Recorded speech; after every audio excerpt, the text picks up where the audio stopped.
सब लोगों के ना पेट निकल आते हैं, मोटे मोटे हो जाते हैं, जी यंगस्टर्स के भी। या तो अब और उनको लगता है कि अब मैं जिम जाऊंगा, भागूंगा ना, तब वो कम होगा, तब भी कम नहीं हो रहा है। या अब वो कह रहे हैं मैं अच्छी डाइट भी ले रहा हूँ। जो डाइट आप बोल रहे हैं, अगर वो 30 दिन, 60 दिन या 90 दिन आप कहते हैं, अगर वो फॉलो कर रहा है, उसके बाद भी उसको नहीं फायदा होता है, 1% मान के चलते जी हैं, तो क्या हर किसी के लिए फिर आप एक अलग तरह की डाइट डिजाइन करते हैं? बिल्कुल भी नहीं। देखिए फ़ायदा, डाउट करना तो बिल्कुल, सवाल करना बहुत अच्छी बात है, hmm. But fact of the matter ये है कि it has to stand the truth. मतलब जो समय के साथ जब आप इसको फॉलो करके चलेंगे, तो समय विल टेल ना वेदर दिस इज़ करेक्ट और नॉट करेक्ट। हम्म। आप इसको लेके तो चलो एक बार। हम्म। हमारा जो रिकॉर्ड है, हमारा तो एक देखो 90 डेज़ का एक प्रोग्राम होता है, लोग कहेंगे हम मैं उसके माध्यम से आपको बताने की कोशिश कर रहा हूँ। हम ये कह रहे हैं जीवन इतना ही सरल है मोहित जी। आप इसको फ़ॉलो करो, on your own you can follow. But बहुत सारे लोग कहते हैं बॉस आप बता रहे हो ना, हम आपके पास आ जाते हैं, करा दो। तो उसके लिए हमारा एक 90 दिनों का प्रोग्राम हो, एक ही प्रोग्राम है, 90 डेज़ आपकी लाइफ़स्टाइल को चेंज करने के लिए। हम्म। ओके? हम ये बिल्कुल भी नहीं कह रहे हैं कि आप आओ। लेकिन जो रिकॉर्ड हमारे पास, कौन सा रिकॉर्ड रहेगा? जो लोग हमारे पास आते हैं उनका रिकॉर्ड है। ऑफलाइन लोग बैठ के मेरे से ज्ञान लेके क्या कर रहे हैं वो तो मुझे पता नहीं। 90 डेज़ में 14 इंच तक टमी कम होती है।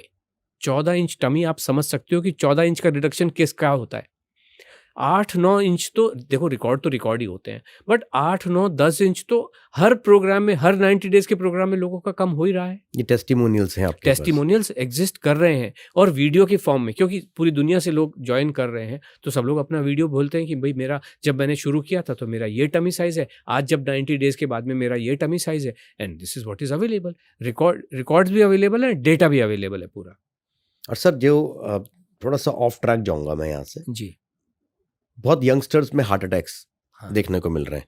ऑफ कोर्स जो आपने अभी थोड़ी देर पहले बात जी कही कि उसको कोविड की वैक्सीनेशन को उसका या ब्लेम दिया जा रहा है, लेकिन एक स्कूल जाने वाले बच्चे को भी हार्ट अटैक हो जा रहा है, एक ऑफिस गोइंग को भी हो रहा है, और एक ओल्डर एज को तो मान के ही चलता है कि हो सकता है, मतलब ये एक ऐसी चीज होगी, हार्ट अटैक्स और हार्ट डिजीज। जी is it because of food again, या this is because of genetic problem? Okay, देखिए मैं आपको एक बात बताऊं, जेनेटिक प्रॉब्लम कुछ चीज़ों को नाम दे दिया जाता है, हम्म। बट प्रॉब्लम ये होती है कि कुछ जो डिसऑर्डर्स हैं वो खाना खा के भी ठीक हो जाते हैं। जैसे अस्थमा है। जेनेटिक का मतलब क्या है कि बेसिकली हर व्यक्ति, आज जो बच्चे की बात कर रहे हो या किसी भी व्यक्ति, एक व्यक्ति कौन सा रूटीन फॉलो करके चल रहा है? जो उसकी माँ फॉलो करती है। और माँ कौन सी फॉलो करती है? जो उसकी नानी फॉलो करती है। अभी नानी के डिफेक्टिव रूटीन की वजह से नानी के अंदर कुछ हेल्थ इश्यूज हैं, और वही डिफेक्टिव रूटीन अगर आप माँ ने फॉलो किया तो माँ के अंदर भी वही हेल्थ रिलेटेड डिफेक्ट्स हैं, और वही बिटिया के अंदर भी आ गए। तो फिर ये लगता है तो जेनेटिक है, बॉस मेरी तो माँ भी मोटी थी, मेरी तो नानी भी मोटी थी। अरे बाबा, वो इसलिए मोटी है क्योंकि अगर आज आप नाश्ता नहीं कर रहे हो, या ब्रेड नाश्ते के नाम पे ब्रेड में, चाय में ब्रेड डुबो के खा रहे हो, तो माँ भी यही खाती थी और नानी भी यही खाती थी, क्योंकि नानी का लाइफस्टाइल ऐसा है, वही लाइफस्टाइल माँ के में आया, वही आप में आया। इसलिए सब ये जेनेटिक नहीं है, ये इस वजह से हुआ है। और आप खाना शुरू करो तो माताजी भी ठीक हो जाएंगी और आप भी ठीक हो जाओगे। तो हार्ट अटैक के रीजंस क्या हो हार्ट सकते हैं? अटैक के रीजंस बेसिकली, आप देखिए, कुछ चीज़ें तो हम ये मान सकते हैं कि कुछ चीज़ें तो डिफेक्टिव हो सकती हैं, तो वो एक अलग बात। लेकिन मोटे तौर पे हमने ये देखा है कि जो हार्ट अटैक है उनका कारण हार्ट का वीक होना है। हम्म। ठीक है? हार्ट वीक क्यों हुआ? क्योंकि उसको न्यूट्रिशन नहीं मिला। Heart is also a muscle. Hmm. Okay? तो अगर आप खाना नहीं खाते हो, न्यूट्रिशन नहीं मिल रहा है, और ऑन टॉप ऑफ दैट लोग क्या कर रहे हैं? खाने को छोड़ देते हैं। जिम जाने का मतलब पता है क्या होता है? कॉफ़ी का शॉट मार के आप जिम आइए। आजकल बुलेट कॉफ़ी चल गई है, कॉफ़ी में हाँ, घी डाल ब्लड के कॉफी आइए, चल रही है है। ना? आपको खाना खाने के लिए कोई भी नहीं कह रहा। वो कहते हैं बॉस बुलेट कॉफ़ी पी के आप जिम आइए। तो आप खाना तो खा नहीं रहे हो, न्यूट्रिशन तो मिल नहीं रहा है, ऊपर से इससे एक्सरसाइज़ और करवा रहे हो। आपकी एक्सरसाइज का पर्पस क्या होता है? आपका बीपीएम, आपका जो बीट पर मिनट कहाँ जा रही है, और आपके जो कार्डियो भी कर रहे हो, तो कार्डियो का पर्पस क्या होता है कि आपको 80% ऑफ योर, यानी 140 तक आपको बीपीएम लेके जाना है। वहाँ पे जो हम्म। मेजर लगे हुए हैं वहाँ तक लेके जाना है, और उसके बाद में आपको धीरे धीरे कम, मतलब हार्ट से इतनी एक्सरसाइज करा रहे हो और खाने को दे नहीं रहे हो उसको। क्या होगा? वीक होगा कि नहीं होगा? आज जो लोग मरे जा रहे हैं, टपके जा रहे हैं, वो इसीलिए टपक रहे हैं बिकॉज आपने हार्ट से खाना तो दिया नहीं, काम बहुत करवाया, तो टपक जाता है वो। अब कब तक चलता है वो एक अलग बात है। 40 साल में मरे कि 32 साल में मरे कि 12 साल में मरे, वो एक अलग बात हो जाती लेकिन ये ओवर स्ट्रेस कर रहे हैं हार्ट को, है। डेफिनेटली, इसीलिए ये डेफिनेटली हो कर रहा है। रहे हैं, और न्यूट्रिशन दे नहीं रहे। हम्म। क्यों? देखिए, किसी ज़माने में जब लोग करते थे, जब ज़रूरत होती थी एक्स्ट्रा एफर्ट कर। आज हम ओलंपिक्स को देखें, ओलंपिक क्या है? जितने भी ओलंपिक्स के अंदर खेल कूद हैं वो सारे वो हैं जो युद्ध के लिए जरूरी हुआ करते थे कि कौन व्यक्ति भाला गोले फेंक को सकता कितनी है, दूर हाँ। तक फेंक सकता है, भाले को कितनी दूर तक फेंक सकता है, तीर कितना चला, यही सारे हैं। बंदूक जी। कितनी चला सकता है।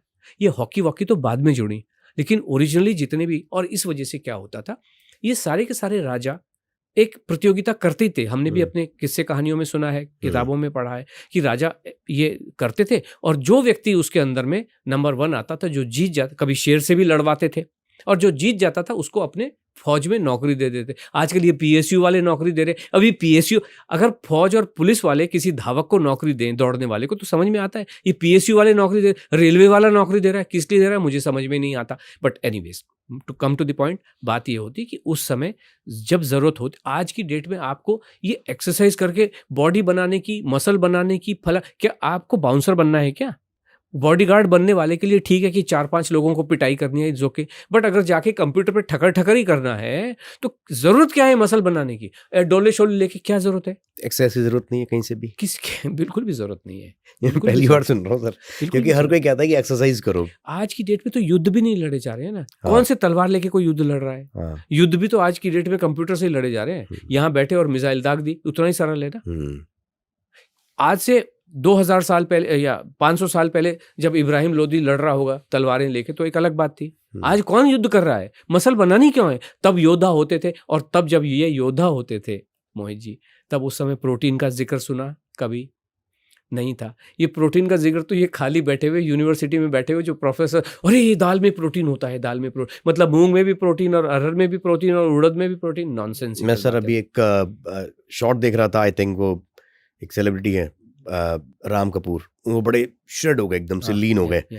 तो उन्होंने बोला कि मेरे को ऐसा लगा कि मसल्स बनानी चाहिए, क्योंकि may be after few years, वो कह रहे हैं कि जब मैं 80 साल का या 85 साल का हो जाऊंगा तो मेरी जो बोन्स हैं या मेरी जो बॉडी है उसको संभालने के लिए मेरी मसल्स ही काम करेंगी, इसीलिए मैं मसल्स बना रहा हूँ, इसीलिए मैं जिम गया, इसीलिए मैंने ऐसा करा। सो कितना सत्य है ये? अगर मसल्स हम बना रहे हैं या उसको 80 साल या 90 साल वो सोच रहे हैं अपनी एज के लिए कि लेके जाएंगे, तो वो कह रहे हैं आज से बिल्ड करूंगा तब वो तब तक सपोर्ट करेगी। So how do you see that? Ram Kapoor जब पैदा हुए इतने बड़े पैदा हुए थे जितने बड़े अभी हैं, या नन्हे से 3 फुट के पैदा हुए थे? तो ये जो मसल अभी तक ग्रो हो गई, ये जिम जा जाके करी थी? अभी एक 3 फीट का बच्चा 5 फुट 10 इंच का तो होंगे, राम कपूर की हाइट 5 फुट 10 इंच तो होगी। तो ये 3 फुट से 5 फुट 10 इंच कैसे हो गया? ये मसल जो इतनी छोटी सी मसल थी इतनी बड़ी कैसे हो गई? क्या जिम जाके करी, तोड़ तोड़ के करी? ये सब नॉनसेंसिकल बातें हैं, क्योंकि लोग इनको देख रहे हैं, सुन रहे हैं, इन्फ्लुएंस हो रहे हैं, ये एक्टर हैं, तो लोग इन्फ्लुएंस हो भी जाते हैं। बट जो बात ये कर रहे हैं, भाई ये किस बात का एक्सपर्ट है? ये इस बात का एक्सपर्ट है कि वो अच्छी एक्टिंग करता है और लोगों का मनोरंजन कर रहा है। आज की डेट में जो ये कुक होते हैं, सब्जी, अभी नहीं, अभी आप एक रसोईया है जी, आपके घर में आता है, शादी है, लड्डू बना रहा है, लड्डू भी बनाता है, पूड़ियाँ भी बनाता है। जब ये अंग्रेजी में चले गए और टोपा टापा पहन लिया तो इनको शेफ डी कुजीन कहना लगे। अभी शेफ का मतलब क्या होता है? शेफ एक फ्रेंच वर्ड है, इसका मतलब है चीफ। शेफ जो है वो एक बड़े एक फ्रेज का छोटा रूप है ना। जैसे इसका फुल फॉर्म होता है शेफ डी कुजीन। कुजीन का मतलब है किचन, किचन का चीफ।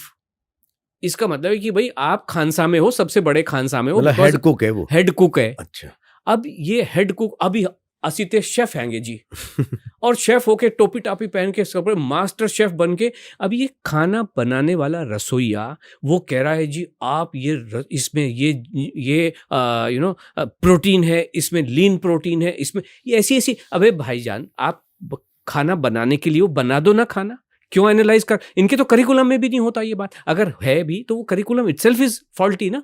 मैं कहता हूं नहीं होती दाल में प्रोटीन, कैसे पता चलेगा दाल में प्रोटीन होती? मैं कहता हूं दाल को दाल समझ के खा लो।